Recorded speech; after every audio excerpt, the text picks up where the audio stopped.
नमस्कार, आप देख रहे हैं उत्तराखंड का महासंग्राम और मैं हूं आपके साथ चंद्रशेखर। प्रदेश में कांग्रेस भले ही अपनी जमीन खोती जा रही है, लेकिन पूर्व सीएम हरीश रावत अक्सर चर्चा के केंद्र में बने रहते हैं, कभी अपने बयानों को लेकर तो कभी अपने अलग अंदाज को लेकर। आपको बता दें कि राजनीति के चाणक्य कहे जाने वाले हरीश रावत ने सोशल मीडिया पर अतीत में हुई गलतियों के लिए माफ़ी मांगी है। अब ये माफ़ी क्यों मांगी है ये तो वही बता सकते हैं, लेकिन माफ़ी वाली इस पोस्ट के बाद जहां एक तरफ कांग्रेस ने हरदा के व्यक्तित्व की तारीफ की है, तो वहीं बीजेपी ने हरदा का माफ़ी मांगना सही ठहराया है और अन्य मुद्दों पर भी माफ़ी मांगने के लिए कहा है। बहरहाल पूर्व सीएम की इस पोस्ट पर तरह तरह की प्रतिक्रियाएं आ रही हैं। आपको बता दें कि कुछ दिन पहले भी उन्होंने दिल्ली में अपने अंतिम राजनीतिक प्रवास की बात कहकर सबको हैरत में डाल दिया था। लोग इसे हरीश रावत के राजनीतिक संन्यास से जोड़कर देखने लगे थे। उत्तराखंड में कांग्रेस भले ही अपनी जमीन को खोती जा रही है, लेकिन पूर्व सीएम हरीश रावत अक्सर चर्चा में बने रहते हैं, कभी अपने बयानों को लेकर तो कभी अपने अलग अंदाज को लेकर वो खबरों में रहते हैं। इस बार भी वो एक अलग वजह से चर्चा में आए। उन्होंने अपने सोशल मीडिया पोस्ट में अतीत में जाने अनजाने में हुई गलतियों के लिए माफी मांगी। हरीश रावत ने अपने सोशल मीडिया पोस्ट में लिखा कि राज्य बनने के बाद 2002 से उम्मीदवारों के चयन से लेकर और पहले भी मैंने बहुत सारी गलतियां की, लेकिन भगवान बद्रीनाथ की कृपा है कि मैं एक गलती करने से बचा रहा। मैं कभी भी किसी भी परिस्थिति में पार्टी का दामन थामे रहा। कांग्रेस को मेरे व्यवहार से जो नुकसान हुआ, मैं उसके लिए पहले ही क्षमा मांग चुका हूं और फिर से क्षमा मांग रहा हूं, क्योंकि भारतीय जनता पार्टी के दोस्त भी अपनी सरकारों की गलतियों के लिए मुझे ही दोषी ठहराते हैं। हरदा के इस बयान के बाद कांग्रेस का कहना है कि जो व्यक्ति अपनी गलतियों को स्वीकारे, ऐसा आदमी राजनीति में मिलना मुश्किल है।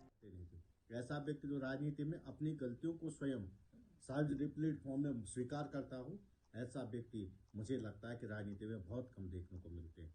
हरीश रावत जी का जो राजनीतिक कद है वो अपने आप में उस अनंत के समान है, जो राजनीति में जिन्होंने अपना सारा जीवन, अपने सारी सोच, अपनी सारी एनर्जी इस प्रदेश और देश के विकास में लगाया है और इस देश और प्रदेश को आगे बढ़ाने पे लगाया है। मैं समझता हूँ ऐसे व्यक्ति बहुत कम राजनीति में। हरदा के सोशल पोस्ट के बाद एक तरफ जहां कांग्रेस हरीश रावत को महान राजनीतिज्ञ बता रही है, वहीं भारतीय जनता पार्टी ने हरीश रावत पर तंज कसते हुए कहा कि हरीश रावत ये बात भूल गए कि उनके कार्यकाल में जो प्रदेश को लूटा गया, जनता को लूटा गया, उसके लिए भी उन्हें माफी मांगनी चाहिए। हरदा के पोस्ट के बाद भारतीय जनता पार्टी ने कांग्रेस नेता को ही ढाल बनाकर ये तक कह दिया कि कांग्रेस में टिकटों का वितरण पैसे के लेन देन से हुआ था। हरीश रावत माफी मांगते हैं कि आज तक जो भी प्रत्याशियों के चयन हुए हैं वो जो गलत हुए हैं उनके लिए मैं माफी। हरीश रावत जी को केवल कांग्रेस के प्रत्याशी गलत चयन हुए हैं, इसको लेकर के माफी मांगने के साथ ही उत्तराखंड की जनता से भी उनको माफी मांगनी चाहिए। जो उनके कार्यकाल के दौरान उत्तराखंड को लूटा गया है, खसोटा गया है और उत्तराखंड के हितों के साथ कुठाराघात किया गया है, उसके लिए भी उनको जनता से, उत्तराखंड की जनता से माफी मांगनी चाहिए। इसके साथ ही हरीश रावत जी के जो माफी मांगने की जो बात कर रहे हैं, ये भी जो पहले उनके वरिष्ठ नेताओं के द्वारा बोला गया था कि कांग्रेस में जो टिकट बांटे गए वो लेन देन का जो बड़ा किसी उनके बड़े नेता ने खुलासा किया था, ये भी उस चीज को प्रमाणित कर रहे हैं कि हरीश रावत जी की कहीं गलती हुई थी। उसके लिए भी हरीश रावत को माफी मांगनी चाहिए। बहरहाल हरीश रावत के माफी मांगने के बाद एक तरफ जहां कांग्रेस सोच में पड़ गई, तो वहीं भारतीय जनता पार्टी का ये कहना है कि हरीश से कुछ और चीजें छूट चुकी हैं, जिसके लिए भी हरदा को माफी मांगनी चाहिए। एएनबी न्यूज के लिए देहरादून से तारिक अंसारी की रिपोर्ट।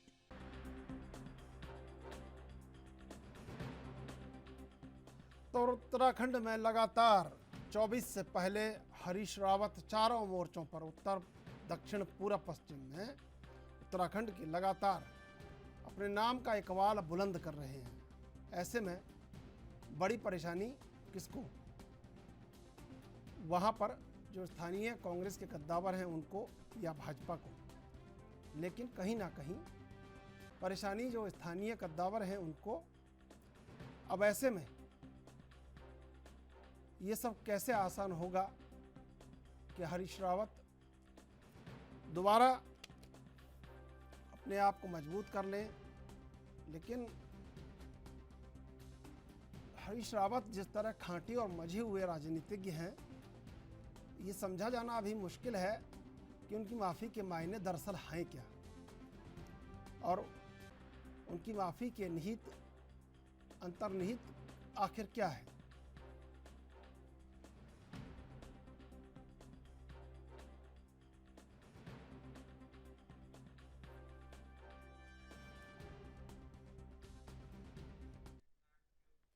इसी मुद्दे पर चर्चा करेंगे। 3 मेहमान हमारे साथ जुड़े हुए हैं। सुनीता प्रकाश, नेता कांग्रेस, रविंद्र कुमार, प्रदेश प्रवक्ता बीजेपी, गणेश पाठक, वरिष्ठ पत्रकार। आप तीनों का स्वागत है एनवी न्यूज पर। सबसे पहले रविंद्र कुमार जी आपके पास आएंगे। क्या लग रहा है कि हरीश रावत लगातार उत्तराखंड की राजनीति को पूरी तरीके से कहीं ना कहीं पकड़े रखना चाहते हैं, और शायद इसलिए कि 24 आ रहा है। कैसे देखते हैं इसको? माननीय हरीश रावत जी एक बड़े नेता हैं इस प्रदेश के, इसमें कोई दो राय नहीं। वो लगातार अपने आप को सुर्खियों में बनाने के लिए क्या क्या बोलते हैं ये तो वही जाने। लेकिन हाँ, मैं इस माफी को लेके जरूर अपना पक्ष रखना चाहूंगा कि देखिए, मुख्यमंत्री कार्यकाल में रहते हुए जब मुख्यमंत्री एक विधायक को बनाया जाता है तो उसकी एक शपथ होती है अपने पद को लेकर। वो पद को लेकर शपथ लेता है कि मैं इस प्रदेश के विकास के लिए इस पद की गोपनीयता को बना के रखूंगा। और वो तार तार जिस प्रकार से हरीश रावत जी के कार्यकाल में हुई है, लूट हुई है, खसोट हुई है, लगातार स्टिंग हुए हैं, और स्टिंग में उन्होंने खुद स्वीकार किया है मैं आंखें बंद कर लूंगा, आप जो करना है करो। शराबों की जिस प्रकार से इंडस्ट्री लगाने के लिए पहाड़ों पे जिस प्रकार से आतुर दिखे, व्यवसायियों को लगातार उसमें ऐसे ऐसे लोगों को लेकर आके यहाँ पे लूट मचाई है, तो ये कहीं ना कहीं ये माफी के काबिल, मैं नहीं समझता कि ये माफी के काबिल है। इससे ये माफी नहीं मांगी जा सकती है। देखिए, प्रदेश की जनता ने 2 बार इनको सजा दी है। 2017 में 2 चुनाव लड़े, दोनों जगह से हारे। 2019 में लोकसभा लड़े, हारे। 2022 में चुनाव लड़े, हारे। तो लगातार जनता इन्हें सजा दे रही है, और इस सजा का कारण है, मुझे लगता है कि हरीश रावत जी की स्थिति बनी कि उन्होंने वाकई में गलती करी है, और अगर गलती ऐसी की है तो उसे माफी ना मांगते हुए इसको बताएं कि कौन लोग किस किस को क्या क्या इन्होंने ऐसे काम किए हैं जो जिसकी वजह से उन्हें ये माफी मांगनी पड़ रही है। ऐसी क्या गंभीर गलतियां की। तो मुझे नहीं लगता कि ये माफी के काबिल है। ये माननीय हरीश रावत जी अपने आप को जैसा भी वो प्रस्तुत करें, लेकिन मुझे नहीं लगता कि ये माफी के काबिल है। उनका ये बयान की माफी मांगनी चाहिए। वो इतने प्रमुख पद पे रहते हुए जो गलतियां उन्होंने करी है, अभी भी जिस प्रकार से 2022 के चुनाव में विश्वविद्यालय को लेके कि मुस्लिम यूनिवर्सिटी खोलेंगे, तो कहीं ना कहीं लोगों की भावनाओं को ठेस पहुंचाने का काम, लोगों के साथ ठगने का काम इनके कार्यकाल में हुआ है। ये कहीं कतई रूप से माफी के नहीं दी जा सकती। और प्रदेश की जनता से जिस प्रकार से वो माफी मांगने का काम कर रहे हैं, उन्हें प्रदेश की जनता ने सजा दे दी है। वो इन्हें बाहर रखना चाहते हैं। टिकटों की खरीद फरोख्त में जिस प्रकार से इन्होंने पैसा बनाया, उस पैसे का दुरुपयोग किया। इनके लोगों ने, इनके विधायकों ने, इनकी पार्टी के लोगों ने इन पे आरोप लगाया, और उन आरोपों को लेके आज क्लियर करें कि माफी किन किन चीजों पे मांग रहे हैं, कौन कौन सी ऐसी चीजें थी, गलतियां थी जिसके रूप में वो माफी मांग रहे हैं। ठीक है सुनीता जी, बीजेपी कह रही है कि किस गलती के लिए माफी मांग रहे हैं उसको क्लासिफाइड करें, क्योंकि गलतियां बहुत सारी है। अब कैसे वर्गीकृत करेंगे उसको कि कौन सी गलती के लिए माफी मांग रहे हैं? बीजेपी ये कह रही है। चंद्रशेखर जी यहाँ पे कहना चाहूंगी कि हरीश रावत जी बड़े दिल के व्यक्ति हैं और बहुत ही मिट्टी से जुड़े आदमी हैं, जो कि बिना गलती के, उन्होंने बोला कि जाने अनजाने में अगर मुझसे कोई गलती हुई है तो आप मुझे माफ कीजिए। अभी उन्होंने बीजेपी से माफी नहीं मांगी, उन्होंने प्रदेश की जनता से ये बात की है। तो इनका ये कहना, ये आप देखिए ना कि सज्जन आदमी जो है अपनी गलती की माफी मांग रहा है, लेकिन सामने जो घमंडी है ना, घमंड, तो जो घमंडी है वो सोचता है इसको कितना झुकाया जाए, ये वो, तो इस तरह की बातें करता है। यहाँ पे मैं जरूर सराहना करना चाहूंगी हरीश रावत जी की कि बिना गलतियों के वो माफी मांग रहे हैं, और इनके कहने का मतलब है कि ये कह रहे हैं कि जनता उनको माफ नहीं करेगी। आप भूल गए हैं कि उनकी बेटी हरिद्वार की विधायक है, तो उन्होंने जनता ने, अगर जनता को उनको माफ नहीं कर, उसकी बेटी को क्यों नहीं जिताया हरिद्वार से? आपके इतने सीनियर नेता, आपके इतने सीनियर नेता को उन्हें हराया है और वहाँ की विधायक है, तो आप कह रहे हैं कि जनता उनको माफ नहीं कर सकती है, ये बिल्कुल गलत बात है। हरीश रावत जी एक बहुत बड़े नेता हैं, हमारे पूरा उत्तराखंड के नेता हैं, सबसे पहले वो हमारे उत्तराखंडी हैं। उनके बारे में इस तरह की बातें करना इनका ये घमंड बता रहा है कि जो बहुत जल्दी इनके सामने इनका घमंड चूर होने वाला है। और मैं कहना चाहूंगी कि देखिए, इसे तो हमें शिक्षा लेनी चाहिए। आपके दो इतने 3 मुख्यमंत्री बदले हैं, क्यों आपने बदले? आप यहीं पे आप बताइए ना, आपके 3 मुख्यमंत्री आपने क्यों बदले और उन्हें किसने माफी ये तो मांगी? बहुत पुरानी बात हो गई, एक अरसे की बात हो गई। अब तो यहाँ पे कहना चाहूंगी कि कोई, हारने की बात करें, अगर मान लीजिए भाई कोई खंडूरी जी भी मुख्यमंत्री, हारे हैं। सुनिए सुनिए सुनीता जी, सुनिए भाई, सुनीता जी, कोई मुख्यमंत्री बदला हुआ होता और उसके बाद मान लीजिए वो रणनीति असफल हो जाती, तो जिक्र सियासी गलियारों में होना वाजिब था कि हाँ ये बीजेपी से गलती हुई। लेकिन जिस तरह मुख्यमंत्री बदल के और उन्होंने मैदान में बाजी मार ली है, तो अब इसको मुख्यमंत्री बदलने को कोई ऐसी हारी हुई रणनीति नहीं मान सकते। चंद्रशेखर जी, मैं कहना चाहूंगी कि इनकी पूर्ण बहुमत की सरकार है लोगों की, और हमारी सरकार क्या थी? पूर्ण बहुमत नहीं था हमारे पास में। उस सरकार को चलाना बहुत बड़ी एक जिम्मेदारी मुख्यमंत्री के ऊपर होती है। आप बात सुनिए चंद्रशेखर जी, मेरी बात सुनिए जो मैं कहना चाहती हूँ। मैं आपसे कहना चाहती हूँ कि पूर्ण बहुमत की सरकार चलाने, इस तरह से आप बोल सकते हैं कुछ भी किसी के बारे में, लेकिन एक जो है आपकी अल्पमत की सरकार में आपके पास पूरा बहुमत नहीं है, उसके बाद सरकार को चलाना अपने आप में ही एक बहुत बड़ी बात है। और दूसरी बात, तुमने हारने की बात की, तो आपके खंडूरी जी क्यों हारे थे? आप बताइए ना। खंडूरी जी तो आप कहते हैं बहुत खंडूरी है, जरूरी, सब चीजें आपने बातें रखी, उसके बाद भी खंडूरी जी आ रहे हैं, तो ये बिल्कुल कहना हरीश रावत जी के बारे में कि वो हार गए हैं, जनता उनको जो है माफ नहीं कर रही है, ये आपने जो पक्ष रखा ना, अभी जो पक्ष रखा आपने कि पूर्ण बहुमत की सरकार नहीं होना, तो क्या पूर्ण बहुमत की सरकार नहीं होगी तो भ्रष्ट सरकार होगी? क्या उसके मुख्यमंत्री ये कहेंगे कि मैं आंखें बंद कर लूंगा और आप अपना काम कीजिए?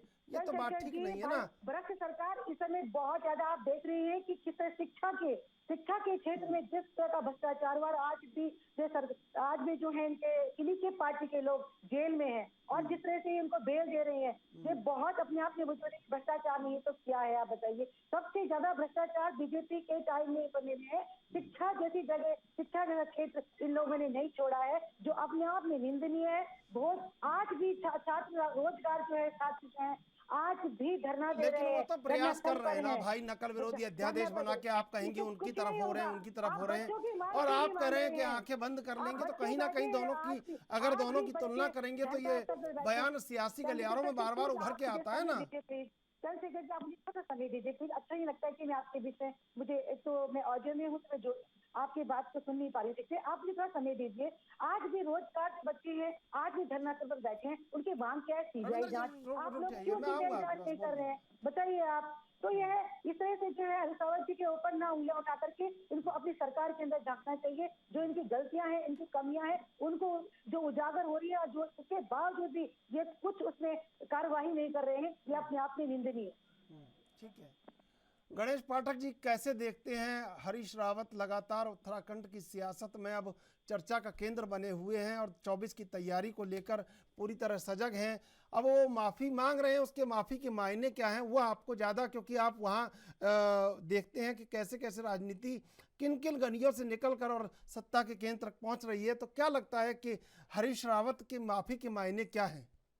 देखिए, हरीश रावत जी की जो माफी के मायने हैं वो उसके तो है ही हैं।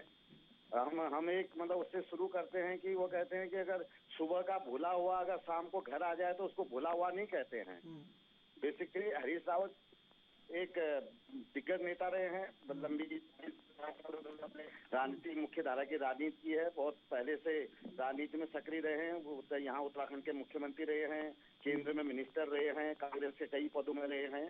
तो उनका जो माफी मांगने का जो तरीका है वो अपने आप में थोड़ा सा मुझे तो इससे अचरज नहीं हो रहा है। मुझे तो लगता है कि उन्होंने जो माफी मांगी है वो जो अन्य हमारे नेता हैं, हमारे भाजपा के नेता हैं या कांग्रेस के नेता हैं, उनके लिए उन्होंने एक रेखा खींच दी है कि अगर उनके जीवन में, राजनीतिक जीवन में, अगर सामाजिक जीवन में कोई व्यक्ति अगर है, अगर उससे कोई गलती होती है, कोई उससे भूल होती है, कोई त्रुटि होती है या उससे कोई पाप होता है, तो अगर उसका वो प्रायश्चित करे, उसको प्रायश्चित करना चाहिए।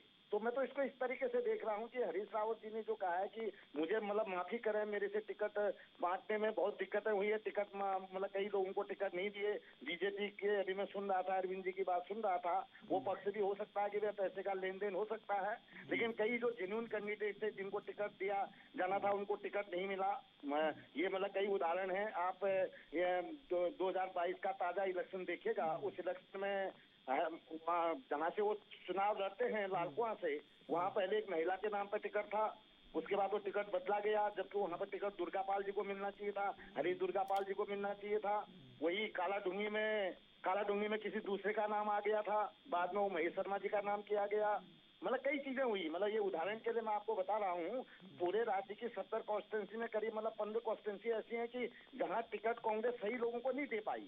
इसका एक कारण ये भी हो सकता है कि जो तमाम लोग अब उनके पास जा रहे होंगे, उनसे बातचीत कर रहे होंगे, उनसे लोग मिलते होंगे, तो लोगों के बारे में जो उनको उनकी जो पीड़ा थी कि भाई वो टिकट चाहकर भी उनको नहीं दे पाए, तो एक माफी का कारण तो ये भी हो सकता है। पहला कारण तो मुझे जो लगता है कि वो ये है। दूसरा कारण ये है कि अगर अब उनको लगता है कि उनके वो राजनीति ज्यादा नहीं करना चाहते हैं, माफी का एक कारण ये भी हो सकता है कि वो राजनीति ज्यादा नहीं करना चाहते हैं, लेकिन ऐसा लगता नहीं है कि उनके कई बयान जो है उनके विरोधाभासी हैं। इन बयानों से ये वाला पक्ष जो है ज्यादा नहीं देखा जा सकता है। जो तीसरा जो सबसे अहम पक्ष है वो ये है कि वो एक लीक भी खींचना चाहते हैं। जैसे कि जब ये राज्य बना, नित्यानंद स्वामी जी यहाँ मुख्यमंत्री बनते हैं। मैं गणेश पाठक जी, ठीक है जी, गणेश पाठक जी, आप ठीक कह रहे हैं, लेकिन एक बार रविंद्र जी कुछ कहना चाह। रविंद्र जी देखिए, राहुल गांधी अमेरिका में, जर्मनी में जाके भगवान की बात कर रहे हैं, हरीश रावत उत्तराखंड के परिप्रेक्ष्य में भगवान की बात कर रहे हैं, तो भगवान तो सब देख रहा होगा।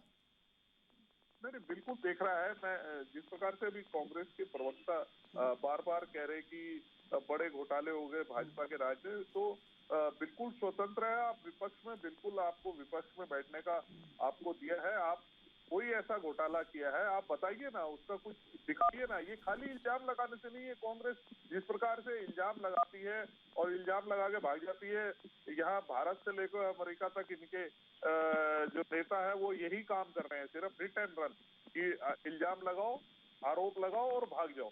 कोई सत्यता नहीं, कोई आधार नहीं, कोई कुछ नहीं। सिर्फ सवाल यह है, देखिए माफी मांगी है आपके माननीय पूर्व मुख्यमंत्री हरीश रावत जी, वो किस बात की माफी मांग रहे हैं। और अभी पाठक जी ने एक बात और कही कि मेरा नाम लेके कहा कि मैंने कहा कि पैसे का लेन देन है। मैंने नहीं कहा, ये इनके ही चुनाव हारने के बाद 2022 के बाद लाल कुआं सीट से एक इनके ही विधायक जो हारे, उन्होंने आरोप लगाए थे कि टिकटों की हेराफेरी करी, टिकटों में पैसे लिए माननीय हरीश रावत जी ने, इस वजह से चुनाव हारे। तो ये मेरा बयान नहीं है। तो पहली बात तो माननीय हरीश रावत जी को बताना चाहिए। और दूसरी बात, कांग्रेस की प्रवक्ता अगर बैठे हैं, अगर कोई ठोस सत्य है तो आप रखिए, नहीं अन्यथा ये आरोप लगाना एक आपकी एक रणनीति हो गई है कि आप झूठे आरोप लगाओ, आपको कोई किसी प्रकार का कोई आपके पास सबूत नहीं। आज जिस प्रकार से माननीय धामी जी के नेतृत्व में जो है नकल विरोधी कानून आया है, जिसे और राज्य भी फॉलो कर रहे हैं हमारे, तो ये कहीं ना कहीं ठीक नहीं है। अगर कोई तथ्य है तो रखें सामने। हेलो सुनीता जी, सुना तो होगा आपने दोनों को। सुनीता जी, आवाज मिल रही है मेरी आपको?